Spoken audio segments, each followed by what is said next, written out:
Hello, I am Philippe Girard, a professor in the history department at McNeese State University. And I'm Amber Hale from the biology department at McNeese. Welcome to Your Grandma Rocks, where we explore the lives of famous women in history. Welcome and bienvenue à nos amis francophones. Vous écoutez la radio de l'Université McNeese. On the program today, music and history as we retrace the life of a remarkable woman.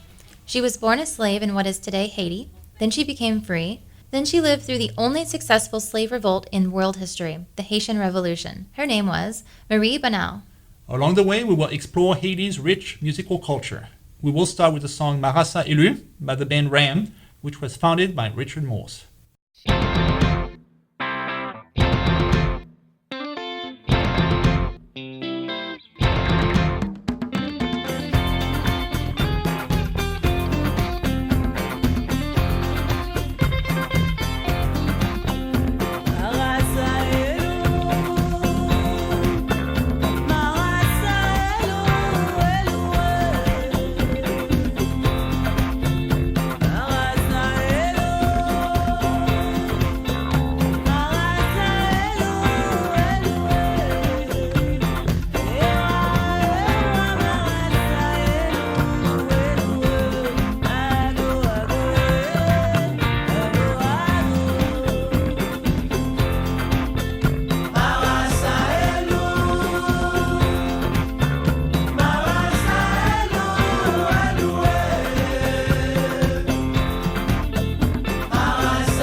Welcome back to Your Grandma Rocks. We just listened to Marassa Élu by the band Ram from the 2002 album Quitte Yo Palais. My name is Philippe Girard. And I'm Amber Hale. Today we're exploring the life of the Haitian slave Marie Bunel. You've done quite a lot of research on her, Philippe, so what got you interested? My interest began in 2007. I was at a conference when a representative from the U.S. Park Service contacted me about a project that they were working on. The Park Service was planning to pay tribute to the people of African descent who had lived in the President's Mansion in Philadelphia, and they wanted to erect a statue to honor Marie's husband, Joseph Bunel, as the first black ambassador to the U.S. So the U.S. president hosted a black ambassador at a time when slavery still existed in the United States? Well, the story was a bit more complicated than that. Joseph Bunel was actually not black, but white. So the Park Service got the story wrong? Yes, so they dropped the plan for a commemorative statue when I told them that. But the story piqued my interest. Bunel was white, but he played a key role in the Haitian Revolution. Meanwhile, his wife Marie, who was black, was quite ambivalent about the slave revolt. So I used their fascinating lives as a way to explore the racial complexities of the Haitian Revolution. What was Haiti like before the revolution? Until 1804, it was known as Saint-Domingue, and it was a French colony that had grown rich by exploiting slave labor on sugar and coffee plantations. Was Marie a slave on a sugar plantation? Well, that's difficult to know. Records are notoriously incomplete for slaves. Also, she had a very common first name, and she changed her name several times, from Mouton to Esteve and then to Bunel. It's always struck me how a woman's identity is subsumed by that of her husband. Or her master in our case. In colonial Haiti, slaves only had a first name, so she got her last name from her original owner. So who was the owner? I found her manumission record when doing research in the French colonial archives. She was officially freed by a man named Jean-Baptiste Mouton in 1781. No reason was given in the document. It just mentioned that Mouton was a free black man. Do you mean that she was owned by another black person? Well, that's possible. In colonial Haiti, free people of color made money the same way that everybody else did, by exploiting slave labor. It seems like we're dealing with a complicated society here, where people of color were alternatively victims and accomplices. I guess that influenced Marie's own complicated story during the Haitian Revolution. Yes, before we get there, let's listen to our second musical selection. It's a classic Haitian song celebrating the Pearl of the Antilles, which was Haiti's nickname when it was a thriving French colony in the 18th century.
Welcome back.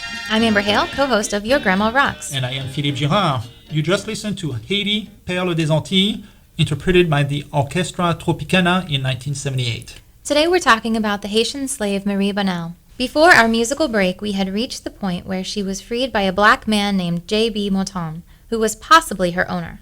According to another source, she instead belonged to a white judge named Jean-Baptiste Estève. Marie could not read or write at the time, so we have very few documents available to fill in the blanks. But I did find a real estate transaction from 1787 in which Judge Estève sold Marie a house at a discounted price in the city of Cap. Do you think that Marie had some sort of intimate relationship with the judge, either as a slave or after she was freed? That's possible. Technically, masters could not have sex with their slaves under French law, but that was a common practice, in which case the owner often freed his slave partner. So that may be how Marie obtained her freedom. Kind of like Thomas Jefferson and Sally Hemings. Yes, though as far as I know, Jefferson never freed Sally Hemings, only their kids, and he never bought a house for her. How would you describe that kind of relationship? I mean, between a slave and a master? I've often wondered about it. Contemporary authors often wrote that the black women were the instigators because sex with a master was a common path to freedom. But these contemporary authors were white men, right? Weren't they just trying to paint themselves as victims in a way that was misleading and self-serving? You sure have a point. Because of the unequal status between a master and a slave, you could just as well describe such relationship as a form of rape. In Marie's case, however, she always displayed a willingness to work with the system to elevate her social status. So I would not be surprised if she simply made the best out of a bad situation. So then what did she do for a living after being freed? That would be another example of her working with the system. In the 1780s, slavery and colonial rule were still very much known in the Caribbean, so she became a merchant and a businesswoman who sold and rented houses as well as slaves. Are you telling me that this former slave became a slave owner? That was unfortunately common in colonial Haiti. Exploiting slaves was the accepted way of making money. So she did it. It took a revolution before people challenged that paradigm. It again speaks to Marie's willingness to elevate herself by using the tools at her disposal whether it's interracial sex or slave labor. Wow. So when did she finally meet Joseph Bunel? Well, he was not a local. I found his birth record in Normandy, and like many young Frenchmen, he came to Haiti in the 1780s to make a fortune. But he was not very successful. Documents describe him as a shady businessman who ran up a lot of debts. When they began their relationship, Marie was probably richer than he was. And by relationship, what do we mean this time? Well, it was consensual. She was free by then and she was financially independent, but they weren't married. Wouldn't that even have been legal anyway? Interracial marriages were banned in parts of the U.S. until quite recently. In the U.S., yes, but interracial marriages were legal in Saint-Domingue in the 18th century. They did carry a social stigma, however, so my guess is that Joseph Bunel did not want to marry Marie because it would have been beneath him as a white man to officially marry a black woman, even if she was richer than he was. So much for love. People were very pragmatic about their romantic life at that time. Marriage was often more a business transaction than a true union of the hearts. But all that would change with the outbreak of the Haitian Revolution when racial hierarchies were thrown upside down.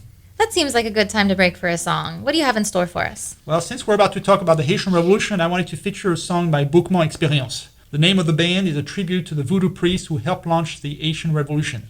Here's the song Baron from the 1998 album Révolution.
Welcome back to Your Grandma Rocks on KBYS. This was Baron by Experience.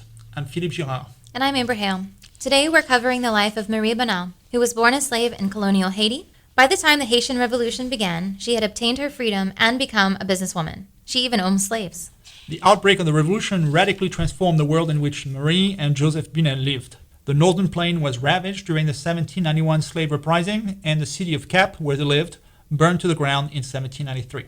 The biggest slave revolt in the United States involved around 500 slaves. How big was this one by comparison? 50,000 at first, and ultimately the bulk of the 500,000 slaves living in the colony. So I would say about 1,000 times bigger. Wow, so what role did Marie play in this revolt? No role whatsoever, as far as I could tell. Was it because she was a woman? Not really. Many black women joined the revolt, but she was free already, and she even owned slaves, so she had no financial interest in overturning the system. She was more of a striver than a rebel. Aside from the size of this revolt, what makes the Haitian Revolution so special? Well, no other slave revolt in the Americas had ever succeeded, but the one in Haiti did. By 1798, the slaves had defeated the French planters, as well as two invasions by Spain and Britain, and a former slave named Toussaint Louverture ruled the colony in France's name. Is Toussaint your personal hero? Yeah, that's the one, and that's where I make a plug for my biography of Toussaint Louverture that came out in 2016. Trust me, it's a great book. It is fantastic. I can't wait for the movie version. Did he know Marie Bunel? Toussaint Louverture was almost 50 when the revolution began. He had spent his entire life in and around the city of Cap where Marie lived. So I'm pretty sure that he had known her for a long time. In fact, some accounts claim that she became his mistress during the revolution. Toussaint Louverture also hired Joseph Bunel, her husband, in his administration as a paymaster and as a diplomat. Wait, a white merchant joined a regime run by ex-slaves? That's correct. Toussaint Louverture was like Marie Bunel. He was a pragmatist. He wanted blacks to be free, but he also wanted to create a functioning regime. So he hired a lot of educated whites to run his administration, and he started with Joseph Bunel. What was the nature of Joseph and Marie's relationship now that the slave revolt had taken place? You know the expression. The personal is political. Well, political changes truly influenced her personal life. Racial equality became the norm under French law, so her status in the couple went up a notch. Toussaint Louverture also insisted that they should marry instead of just living together, and that's how Marie Mouton became Marie Bunel. And after that, she signed her name, Madame Bunel. I thought she was illiterate. Well, she was at first, but during the revolution, she learned the basics of literacy. Gaining freedom and equality, that was one thing, but she wanted more. She wanted social acceptance. And to do so, she had to prove to whites that she was their intellectual equal. It seems this is one of the benefits of studying history through the individual lives. Only then can you really understand the true meaning of political concepts like liberty and equality. Correct. We'll pause again for our fourth song. It is called Blackout, and it came out in 2001. There's no racial connotation here with the word blackout. The term is just a reference to the electricity blackouts that are all too common in Haiti.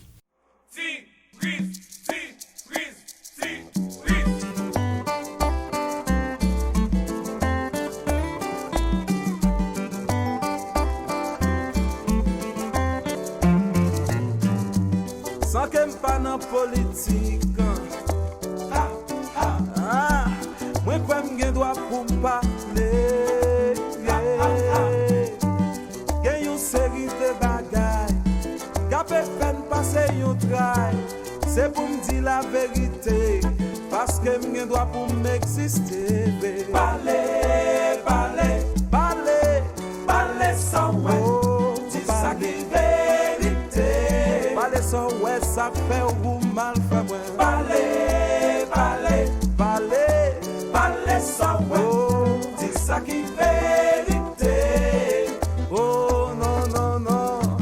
Qu'un jour me senti humilié. Oh, les moins prends pour me comparer. Pays avec l'étranger. C'est pas rien qui manquait. C'est force, courage pour nous sembler. Et puis travail pour nous avancer. Parler, parler, parler, parler sans ouais. Oh, dis ça qui vérité. Parler sans ouais, ça cap manger ou vraiment. Parler, parler, parler, parler sans ouais. Oh, dis ça qui vérité. Oh, tout valeur yo aller. Le coquin yo dit bon, l'extérieur yo souvent. Oh, en replacer quatre là pour t'aimer camillon. Si t'es quatre ans, je font mille ans. Oh non, non, non, oh non, non, oh non, non, non.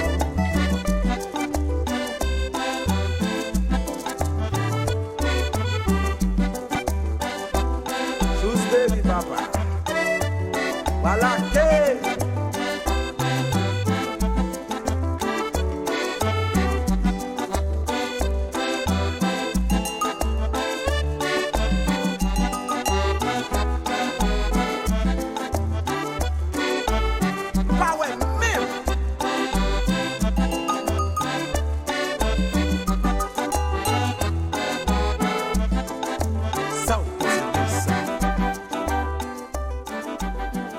This was Blackout by Musique Musique. You're listening to Your Grandma Rocks. I'm Amber Hale. And I am Philippe Girard. We've been retracing the life of Marie Bunel, who grew up a slave in colonial Haiti before becoming a businesswoman and the wife of Joseph Bunel, an important figure in the regime of Toussaint Louverture. By 1798, Toussaint Louverture, a former slave, was now the leader of Haiti, but he faced an important problem. The U.S. had imposed a commercial embargo on the colony. Was this to punish Haiti for the slave revolt? Not at all. France and the U.S. were in a quasi-state of war for other reasons, and the embargo applied to all French territories. So Toussaint Louverture sent Joseph Bunel, his trusted white supporter, to Philadelphia to negotiate an exemption to the embargo. How did that visit go? It must have been controversial at the time for a U.S. president to host the representative of a black regime, especially if he was married to a black woman like Marie. There were nasty comments in the press about Bunel and his marriage to, quote, a negress. But President John Adams was a progressive on the issue of slavery, and he agreed to sign a treaty and to resume trade with Haiti. So the strategy of the Bunels paid off. Completely. Thanks to the trade deal, the regime of Louverture flourished for a few years, and so did Joseph and Marie Bunel. Joseph became paymaster of the colony, but Mary stayed away from politics. Instead, she acquired 2 plantations of her own, and she obtained full power of attorney. This way, she could run her husband's affairs when he was away on diplomatic missions.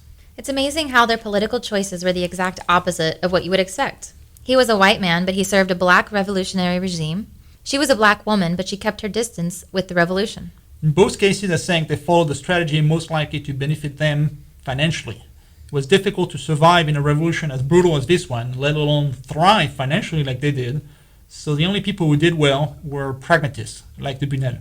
I know that Napoleon eventually tried to restore slavery after he came to power. Did that impact Marie Bunel at all? Sure did. In 1802, Napoleon sent a massive expedition to Haiti. The French exiled Toussaint Louverture and hunted down his supporters, starting with Joseph Bunel. They even put him in jail to force him to reveal where Toussaint Louverture had stashed his funds. Did he give in? No. So to increase the pressure, the French arrested his wife Marie and put her on a ship. That must have been a scary time for her. By that time, the French had begun to drown black prisoners by the thousands, so she must have been surrounded by thousands of floating bodies while the race war was going on. How horrible. Did she break down? Not one bit. She wrote to French authorities to demand her release, saying, quote, I cannot believe that the French government would implicate a woman in matters of politics, finance, or accounting that are completely foreign to her, unquote. That's a clever way to exploit gender stereotypes to claim her innocence. Did it work? Yes. She was released, and she reunited with her husband in Philadelphia in 1803. So there were already Haitian immigrants in the U.S. 200 years ago? Are we going to listen to something from the Fugees today? Almost. I love Shakira, so I figured we could listen to a song that Wyclef Jean recorded with her in 2005. Hips don't lie? Hips don't lie. No fighting. We got the refugees. No fighting. No fighting. Shakira, Shakira. I never really knew that she could dance like this. She make a man wanna speak Spanish. Como se llama? Bonita. Picasa. Shakira, Shakira. Oh, baby, when you talk like that, you make a woman go mad. So be wise and keep on reading the signs of my body. I'm on tonight, you know my hips don't lie, and I'm starting to feel it's right. All the attraction, the tension. Don't you see, baby, this is perfection. Hey, girl, I can see your body moving, and it's driving me crazy. And I didn't have the slightest idea until I saw you dancing. And when you walk up on the dance floor, nobody can ignore the way you move your body, girl. And everything's so unexpected, the way you right and left it. So you could keep on shaking it. Never really knew that she could dance like this. She make a man wanna speak Spanish. Como se llama? Bonita. Picasa. Shakira, Shakira. Oh, baby, when you talk like that, you make a woman go mad. So be wise and keep on reading the signs of my body. I'm on tonight, you know my hips don't lie, and I'm starting to feel you, boy. Come on, let's go real slow. Don't you see, baby, I see it's perfect. Babe, I know I'm on tonight. My hips don't lie, and I'm starting to feel it's right. All the attraction, the tension. Don't you see, baby, this is perfection. Oh boy, I can see your body moving, half animal, half man. I don't really know what I'm doing, but just seem to have a plan. My will, self-restraint, have come to fail now, fail now. See, I'm doing what I can, but I can't, so you know that's a bit too hard to explain.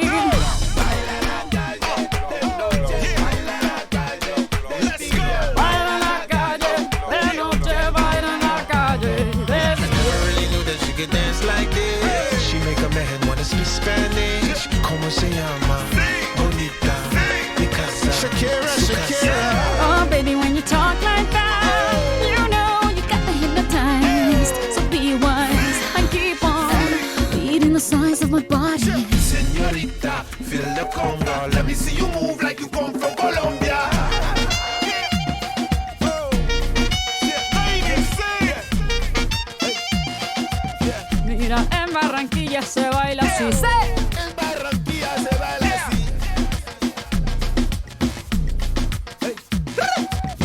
so sexy, AM and fantasy. A refugee like me back with the Fugees from a third world country. I go back like when Pac carried crates for Humpty Hump. We lead a whole club dizzy. Why the CIA wanna watch us? Colombians and Haitians, I ain't guilty, it's a musical transaction. Bobo, zobo, no more do we snatch rope. Refugees run the seas cause we on our own boat. I'm on tonight, my hips don't lie, and I'm starting to feel you, boy. Come on, let's go, real slow. Baby, like this is perfecto. Oh, you know I'm on tonight, my hips don't lie, and I'm starting to feel it's right. The attraction, the tension. Baby, like this is perfection. That was Hips Don't Lie by Shakira, featuring Wyclef Jean. Welcome back to Your Grandma Rocks. I'm Amber Hale. And I am Philippe Girard. Today we're exploring the life of Marie Bunel, an important figure of the Haitian Revolution. She did not play a leadership role in the revolution because men dominated in politics at that time. But throughout the revolution, she led her own personal crusade to free herself, to succeed financially, and to obtain respectability from whites. And that crusade continued when she relocated to Philadelphia in 1803.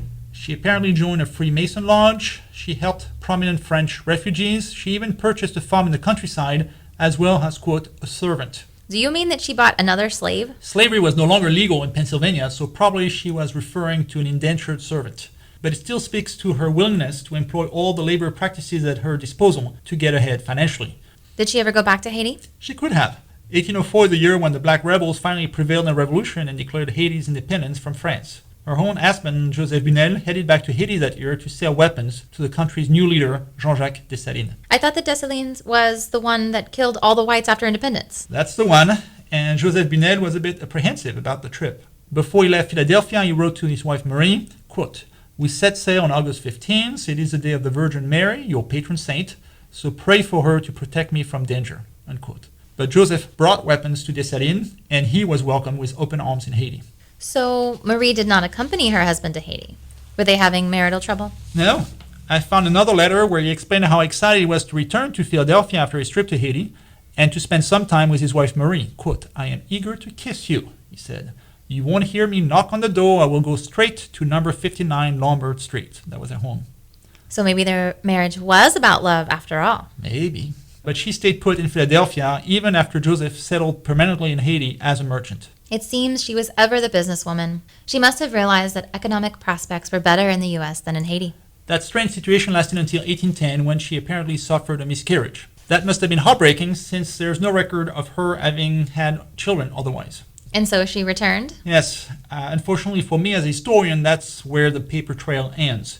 I know nothing about the end of her life, just like I know nothing about its very beginning. But her character arc is clear enough. She was remarkably adept at navigating the Haitian Revolution to elevate her social status and transcend racial categories. And that was already a lot. That was quite an amazing journey indeed. We'll end with one last song by Issa El Sayed, who, like Joseph Bunel, was a white citizen of Haiti. He migrated from Palestine to Haiti in 1919, and he became quite a successful businessman there. He was also renowned as an art collector and a musician. We'll hear the song entitled, of course, Haiti.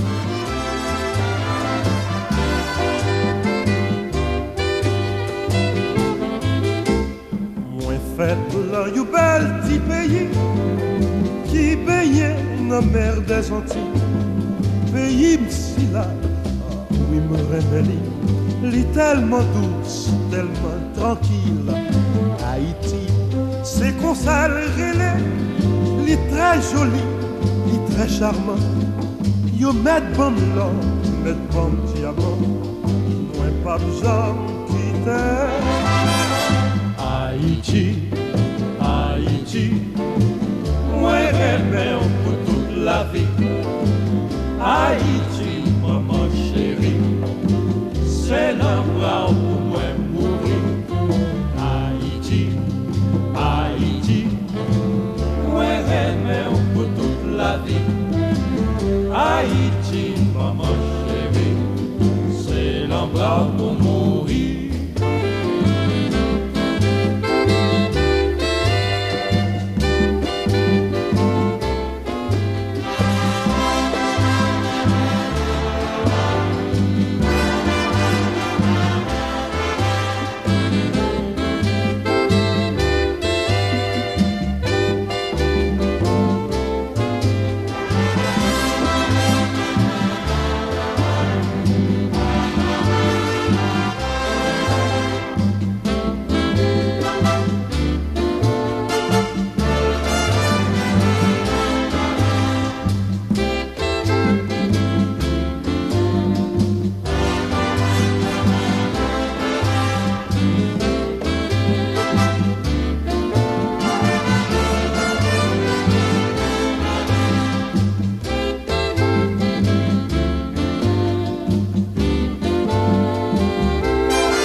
la douce, li douce passe you can créole.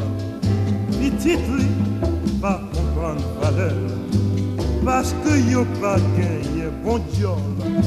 Mais étranger qu'on appréciait, dès que nos pays là vini, yo pas monté pièces pour le quitter là, quand il aurait mêlé. Haïti, Haïti, moi remède pour toute la vie. Haïti, maman chérie, c'est l'homme là pour mourir.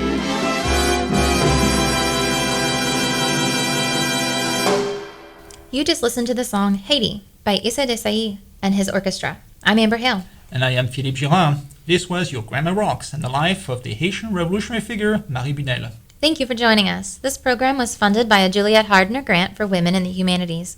For more information on how to help finance fellowships at McNeese, contact the foundation at 337-475-5588. This program was also sponsored by the History Department at McNeese. To apply for a degree in history or any other field, contact the McNeese Admissions Office at 337-475-5504. Thank you and goodbye.